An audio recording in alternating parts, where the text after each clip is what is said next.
What's up, fam? Dr. O here. So, in Dr. King's iconic letter from a Birmingham jail, he wrote that I must confess that over the last few years, I have been gravely disappointed with the white moderate.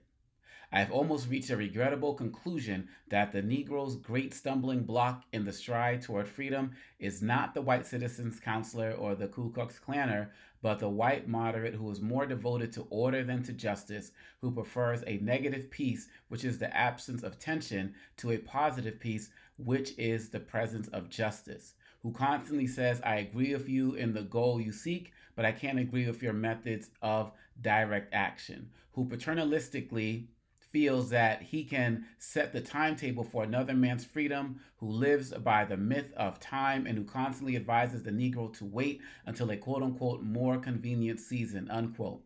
Shallow understanding from people of goodwill is more frustrating than absolute misunderstanding from people of ill will. Lukewarm acceptance is much more bewildering than outright rejection.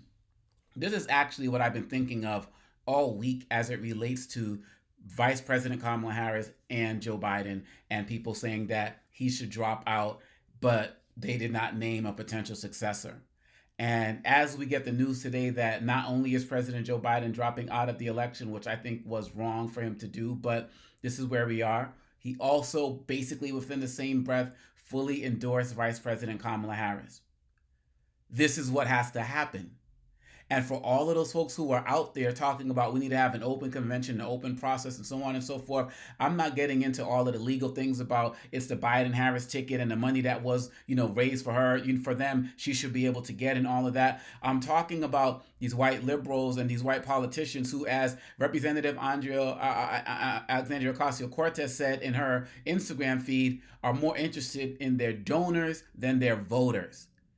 And she said, as somebody who's in the room, many of these people are not talking about supporting Vice President Kamala Harris. This is the equivalent of what black people have been dealing with all our lives in this country. When you see the stories of people talking about, well, I trained this white person on their job and then that person got the promotion over me, or I put them in this, I'm the one who showed them the ropes, and then they, like, at every level of our lives in this society, from the secretary to the CEO to now possibly president, we have had to deal with this. And I'm asking white liberals and so-called moderates and so-called liberals, do you want to do that right now? Do you really want to do that right now at the presidential level? Because I will tell you that black folks are not going to stand for it. Black folks who are involved in this political process, whether we're talking about the Divine Nine, whether we're talking about the Congressional Black Caucus, whether we're talking about black folks on the street, y'all want to play all of these games about, and you can queue up all of the stories of will black men support Kamala if she's a nominee, will black men this, will black men that. Y'all want to do all of that? Y'all gonna mess around and find out, because we are not playing. And this is not only the thing that we want to see done, it's the right thing to do. You don't ask a president, you don't spend weeks asking a president to quit the ticket and expect that his nominee is just going to bounce as well. It's not fair, it's not right, it's not just. And so we're going to see how interested these folks are who are talking about him stepping down in supporting Vice President Harris, and they need to. If the goal is beating Trump and all of that other type of stuff, you want people to invigorate the ticket and all that other, well, consider the ticket invigorated. I don't care. She could put Elmo up in that piece. Like, that's just, folks are rolling. Elmo's world, call it whatever you want.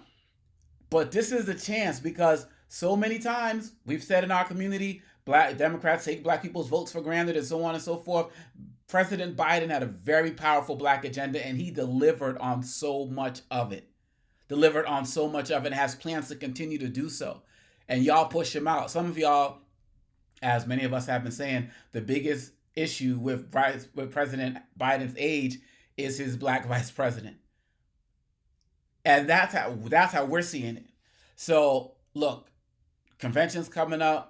This should not be something that should turn into a fight. All of y'all, we love Joe Biden, we respect his legacy and all of the other type of stuff. If you respect his legacy, stick with his nominee for president. Anything beyond that is hypocritical. And anything beyond that is going to burn this party to the ground. That's just a fact. Every black space that I occupy in terms of news media and the like, whether it's KBLA for Reva Martin, Tavis Smiley's platform, whether it's Roland Martin Unfiltered, whether it's Sirius XM and Urban View, every space that I have been in, the overwhelming majority is like, yo, we want Biden to stay in, period. Well, semicolon, I guess.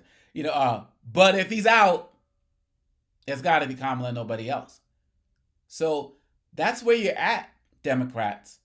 That you didn't see any Democratic member, you didn't see any members of the CBC break for Biden. You had Torres with a couple of comments here and there, but the support is solid.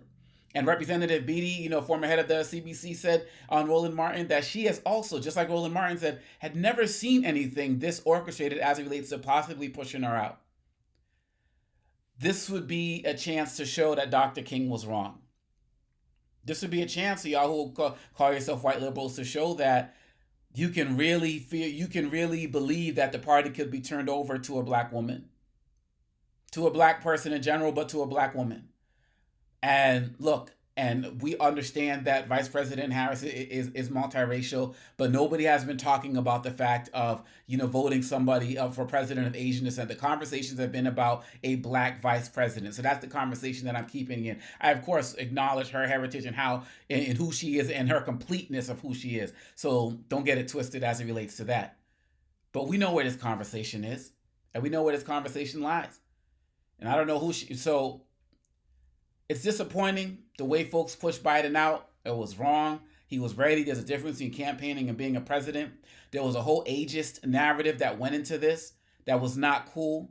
And there was a disrespect towards senior citizens that was not cool. Many of us who may have seniors in our life and, we don't take them seriously. They may say something, oh, you don't believe that, or you don't mean that. Like, there was a lot of disrespect, and a lot of these people who are in the press who are younger and maybe female, they can identify the sexism that, Nikki Haley may have experienced or definitely experienced with like comments from Don Lemon and the like, because they're in that field. But there are not enough people out in the press who are Biden's age who can really stand up and say, shut this down. From somebody who deals with DEI and lives in this world, I saw it straight up and close up. I didn't even have to try to figure it out. There was a serious ageist and ableist mindset that was out there because of the way Biden moved. He wasn't ready. And that was wrong. America should be ashamed of itself. Democrats you should be ashamed of yourselves as well. But hey, this is where y'all laying it down. Y'all want to ride? We ready to ride. And if people want to really come together, let's come together around the person that the president who you so endear and blah, blah, blah said should carry the mantle. Anything less than that is going to lead to a civil war within the Democratic Party. And that's going to create that opening for Trump, somebody who thrives in chaos. We should be in chaos for about a week in terms of the process because they already got lawsuits and stuff lined up. But y'all better, Democrats or, Republicans don't wait to fall in love. They just fall in line. Right now is the time for Democrats to fall in line. We don't need you to fall in love. We just need you to fall in line for Vice President Kamala Harris so it can be President Kamala Harris. Let's go.